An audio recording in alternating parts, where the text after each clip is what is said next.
May mga kasong sa una ay aakalain mong isa lamang itong malungkot na aksidente. Isang mahal sa buhay na namatay, isang pamilyang nagluluksa, isang ina na umiiyak sa ospital. Pero habang unti-unting lumalabas ang mga detalye, mapapansin mong may mga bagay na hindi tugma.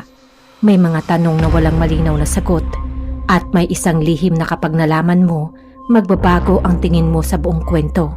Sa kasong ito, ang tunay na dahilan ng pagkamatay ay hindi agad lumitaw. Nakabaon ito sa katahimikan, sa pagtanggi at sa isang cellphone na hindi sana dapat makita. Habang papalapit tayo sa katotohanan, mas lalong magiging malinaw na ang kasong ito ay talagang kakaiba kaysa sa mga nakasanayang mapakinggan sa mga balita. Panoorin at pakinggan hanggang dulo dahil ang huling bahagi ng kwentong ito ang pinaka nakakagulat sa lahat.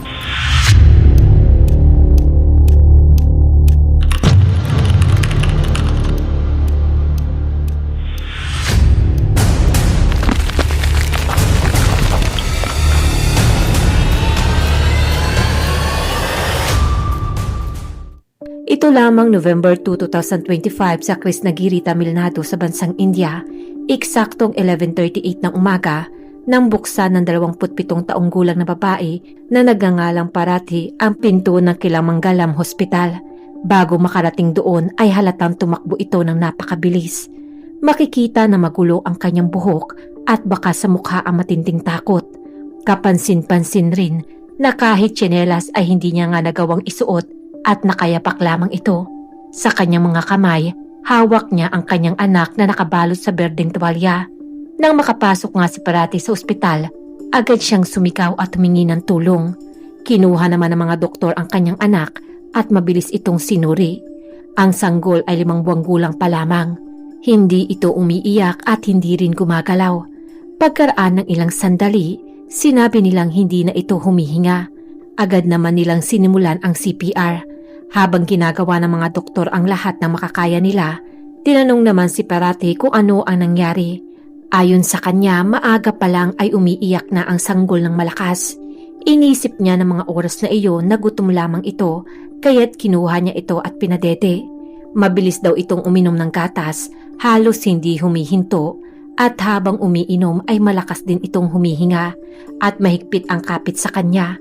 Akala niya ay gutom na gutom lamang ito, ngunit makalipas nga ang ilang sandali, bigla na lamang daw itong tumahimik. Inakala niyang natutulog lamang ang bata, ngunit nang sinubukan niya naman tingnan muli ang anak, napansin niyang kakaiba na ang katahimikan nito at tila hindi na humihinga. Nang hawakan niya nga ang katawan ng sanggol, nanigas na raw ito. Sa labis na takot, agad niya nga itong binaligtad, tinapik ang likod at hinimas ang dibdib at sinubukan niya nga itong gisingin, ngunit wala na nga itong naging reaksyon, kaya't dali-dali na nga raw siyang tumakbo papunta sa ospital. Habang patuloy ang gamutan sa anak, si Parathi ay nasa labas ng silid, umiiyak at halos hindi mapakali. Sinubukan naman siyang pakalmahin ng kanyang asawang si Suresh na noon ay wala ring maintindihan sa mga nangyayari. Inisip ng mga doktor na maaaring habang umiinom ng gatas ang sanggol ay may pumasok sa daanan ng hangin nito, kaya't nilinis nila ito at muling sinubukang buhayin ang bata. Ngunit sa kabila ng lahat ng pagsisikap nila, hindi na nga nila ito nailigtas pa. Nang lumabas ang mga doktor at sabihin sa pamilya ang masamang balita na pumanaw na ito, walang gustong maniwala. Ilang sandali, parang isang masamang panaginip lang ang lahat. Nagluksa ang buong pamilya at walang salita mula sa mga doktor ang nakapagpawala ng sakit na nararamdaman nila.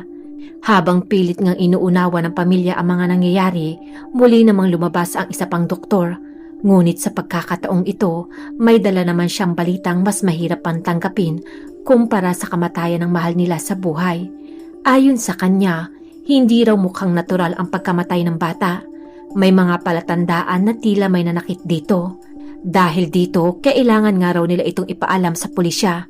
Pagkarinig ng mga salitang iyon, agad namang pumasok si Suresh, ang ama ng bata. Galit at desperado siyang nagsalita. Tinanong niya nga ang doktor kung bakit kailangan pang mas palalain ang sitwasyon, gayong wasak na raw ang kailang pamilya sa mga oras na nawala ang isa sa mga anak niya. Pinilit pa nga ni Suresh ang doktor na buhayin ang pumanaw na anak kaysa gumawa ng ganong kwento. Ngunit ipinaliwanag naman ng mga doktor na tungkulin nilang iulat ang anumang kahina-hinalang nakita nila sa kanilang pagsusuri. Dahil dito, agad ding dumating ang pulisya at kinausap ang mga doktor. Matapos ngang marinig ang lahat ng mga detalye, sinabi nilang kailangang isailalim ang bangkay para sa postmortem. Muli naman tumutol si Suresh. Iginiit niyang natural ang pagkamatay ng kanyang anak at mariin niyang tinanggihan ang pagsusuri. Matagal nga ang kailang naging pagtatalo, ngunit sa bandang huli ay napilitan ang mga doktor na sundin ang desisyon ng ama. Ibinigay nga ang katawan ng bata sa pamilya at agad nga nilang isinagawa ang mga ritual at inilibing ito sa kailang bakuran. Ngunit kahit natapos na ang libing, may isang tanong na nanatili sa isipan ng lahat. Bakit iminungkahi ng doktor ang postmortem at bakit gano'n na lang ang pagtanggi ni Suresh dito? Bago natin masagot ang mga tanong na ito, kilalanin muna natin ang mga karakter, lalo na ang mga magulang ng biktima na sina Suresh at Paraty. Taong 2018 nang ikasal silang dalawa matapos silang ipagkasundo ng kailang mga magulang. Sa panahong iyon, 19 years old pa lamang si Paraty, habang 31 naman si Suresh. Pagkatapos nga na nasabing kasal, lumipat si Paraty sa bahay ng kanyang biyanan. Katulad ng ibang kasal, hindi maiwasan ang pagkakaroon ng hindi pagkakaunawaan sa simula pa lamang. Ngunit kalaunan ay natutunan niya namang makibagay sa mga magulang ng kanyang asawa. Si Suresh ay nagtatrabaho sa bukid at minsan naman kumukuha siya ng maliliit na mga trabaho para matustusan lamang ang kanyang pamilya. Makalipas nga ang ilang taon, nagkaroon sila ng dalawang anak na babae. Ngunit sa kabila nito, matindi ang hangarin ni Suresh na magkaroon ng isang anak na lalaki. Dahil dito, nagpupunta nga siya sa iba't ibang templo, nagsasagawa ng mga ritual at gumawa pa siya ng panata. Nangako nga siya na kapag nagkaroon nga raw siya ng anak na lalaki, mag-aalay siya ng 100,000 piso sa templo ng kailang Diyos. Hindi siya mayaman at napakalaking halaga nga ito para sa kanila. Ngunit unti-unti niya ngang inipon ang nasabing pera mula sa kanyang kita sa bukid para lamang ipakita ang matinding kagustuhan na magkaanak ng isang lalaki. Hindi nagtagal, muli ngang nabuntis si Paraty. Sa ikatlong pagkakataon at sa wakas, isinilang niya nga ang isang anak na lalaki. Pinangalanan nga nila itong si Drubam. Dahil sa biyayang ito, mas naging masaya ang kailang buong pamilya. Nagkaroon pa nga ng handaan sa kailang bahay kung saan dumalaw pa ang mga kamag-anak. At tinupad naman ni Suresh ang kanyang panata sa templo na pag-aalay ng malaking halaga ng pera. Ngunit ang kaligayahan niya ngang iyon ay hindi rin nagtagal.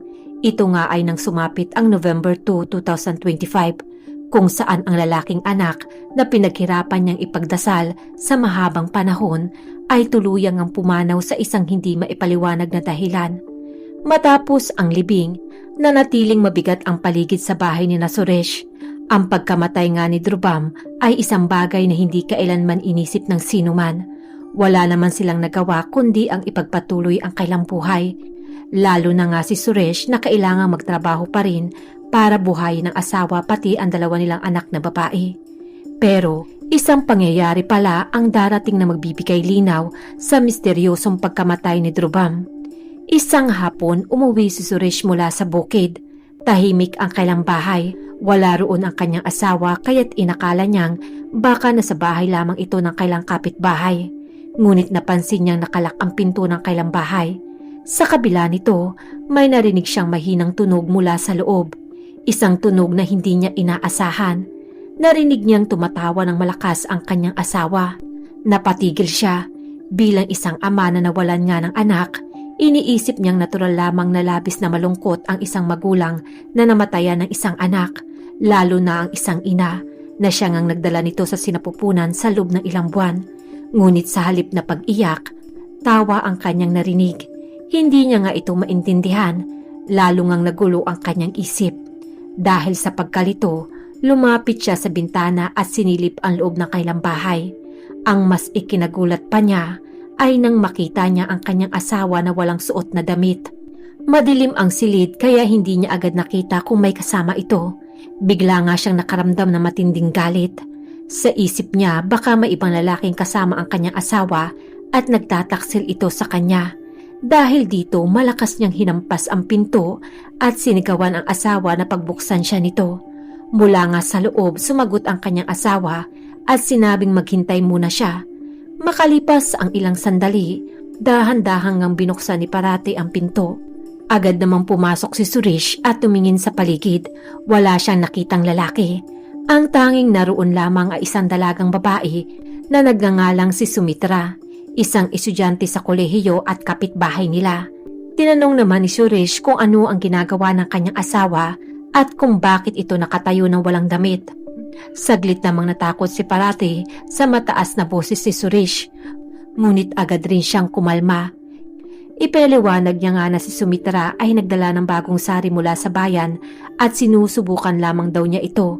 Wala raw ibang nangyari. Naniwala naman si Suresh sa sinabi ng kanyang asawa. Agad ding ang hiniling ni Parati kay Sumitra na umuwi na ito at matapos nga nito ay umalis ang dalaga. Dahil nga sa pagod at gulo ng kanyang isip, hindi na nga nagtanong pa si Suresh. Pinili niya na lamang na manahimik at bumalik sa normal na gawain. Ngunit ilang araw lamang ang lumipas, may isa na namang bagay na hindi niya inaasahang matutuklasan. Habang naglilinis nga siya ng kailang silid, napansin niya isang maliit na kahon. Binuksan niya ito at may nakita siyang isang bagay na nakabalot sa tela. Nang alisin niya ang takip, isang cellphone ang bumungad sa kanya.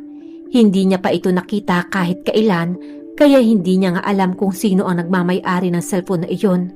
Sinubukan niyang buksan ito at nang mag-on, nalaman niyang pagmamay-ari pala ito ng kanyang asawa. Dahil nga sa kanyang kuryosidad, sinimulan niyang tingnan ang laman nito. Ngunit sa bawat mensaheng nababasa niya, unti-unting gumuho ang kanyang mundo. Doon niya nga nakita ang mga chat ng kanyang asawa na ipinapakita ang pagmamahal nito sa ibang tao. Maraming mensahe ang nagsasabing handa nga raw niyang gawin ang lahat para mapatunayan ang kanyang pag-ibig sa kanyang kausap. Sa mga oras na iyon, gustong-gustong malaman ni Suresh kung sino ang ibang lalaki ng kanyang asawa. Pero nang buksan niya ang photo gallery ng cellphone, nakita niya ang mga larawan at video ng kanyang asawa kasama ang taong mahal nito. Ang mas ikinagulat niya ay hindi ito isang lalaki, kundi kapwa niya babae, si Sumitra na kolehiyala na nakita niya sa parehong kwarto kasama ang nakahubad niyang asawa. Malinaw ang kailang pagiging malapit sa isa't isa sa bawat litrato, kaya't alam niyang hindi lamang ito simpleng pagkakaibigan.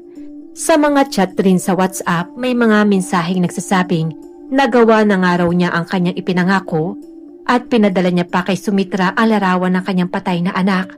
Tinanong niya pa nga si Sumitra kung sapat na nga ba ang kanyang ginawa upang mapatunayan niya lamang ang pagmamahal niya dito. Matapos ngang makita ang lahat ng iyon, napaupo na lamang si Suresh sa sahig. Hindi niya rin nga matanggap ang kanyang natuklasan.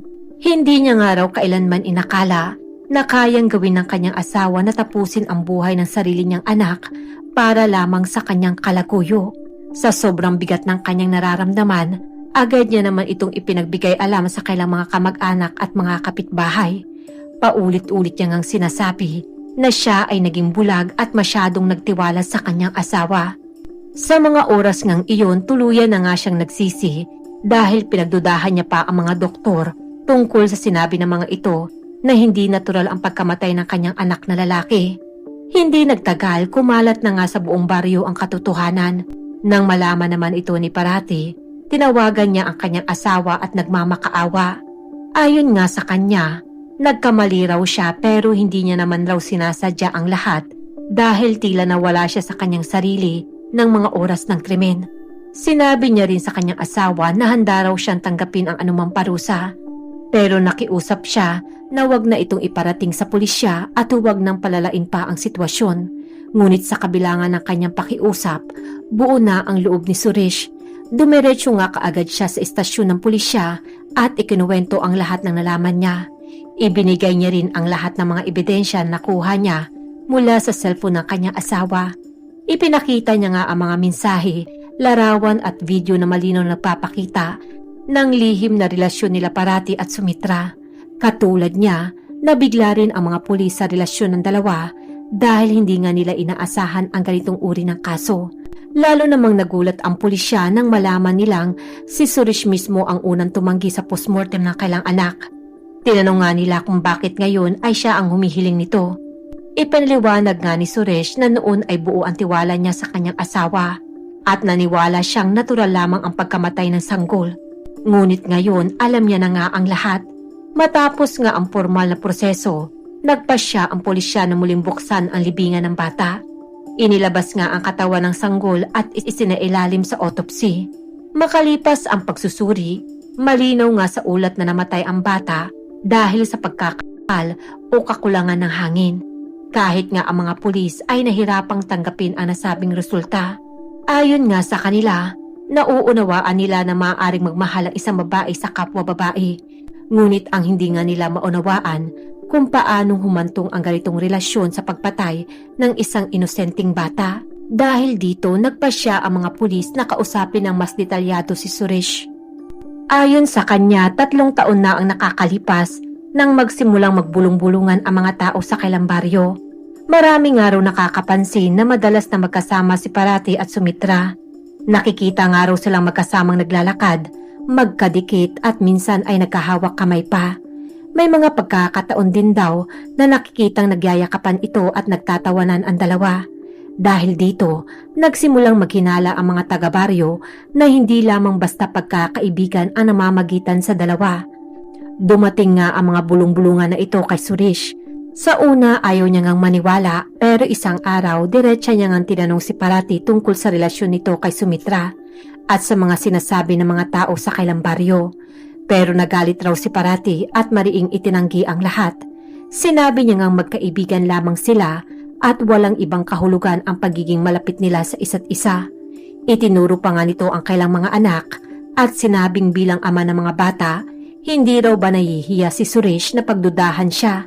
Dahil dito nakaramdam naman ng hiya si Suresh at inisip niyang mali ang kanyang hinala sa asawa kaya pinili niya na lamang manahimik at hindi na nga muling binuksan pa ang usaping ito. Habang mas lumalalim naman ang imbestigasyon, unti-unting nabuo ng pulisya ang buong kwento ng pagtataksil. Matagal nang may lihim na relasyon sina Parati at Sumitra kahit bago pa man ang huling pagbubuntis nito sa anak nilang si Suresh. Pero palaisipan pa rin sa kanila ang motibo sa nangyaring krimen. Upang makuha nga nila ang buong sagot, kinailangan nga nilang tanungin mismo ang dalawang babae. Sa una, pareho nga lang silang tahimik, ngunit nang iharap na nga sa kanila ang mga ebidensya, wala na silang nagawa kundi aminin ang katotohanan. Dito na nga lumabas ang dahilan sa likod ng krimen. Ayon sa kanilang salaysay, nagsimula ang lahat ilang taon pa lamang ang nakalipas. Matapos ikasal si Parati ay lumipat nga ito sa bahay ni na Suresh. Doon niya nga unang nakilala si Sumitra. Dahil magkatabi lang ang kailang bahay, mabilis nga silang naging malapit sa isa't isa. Sa simula, karaniwang usapan lamang at simpleng pagkakaibigan ang namamagitan sa kanila. Ngunit habang tumatagal, mas umahaba nga ang kailang pag-uusap at mas lumalim ang kailang ugnayan. Hanggang sa dumating na nga ang panahon na ang kailang pagkakaibigan ay nauwi na sa isang lihim na pag-iibigan. Alam nilang hindi matatanggap ng lipunan ang kailang relasyon, kaya't gumawa nga sila ng sariling kasunduan. Itutuloy nila ang kailang lihim na relasyon pero walang dapat makaalam, lalo na ang pamilya ni Parati. Sa panahong iyon, naniniwala sila na silang dalawa lamang ang totoong nagmamahal sa isa't isa. Sa ilalim nga ng ganitong paniniwala, nagpatuloy ang kailang relasyon nang hindi agad napapansin ng iba. Hindi nga nagtagal, muling nabuntis si Parati sa 2 pagkakataon. Tulad ng dati, nanatili siya sa bahay ni Suresh sa loob ng ilang buwan bago muling umuwi sa bahay ng kaniyang mga magulang. Sa panahong iyon, patuloy pa rin ang lihim na komunikasyon nila ni Sumitra sa pamamagitan nga ng cellphone. Pagkatapos ipanganak ang sanggol na lalaki, naging mas mabigat ang pang-araw-araw na buhay ni Parati.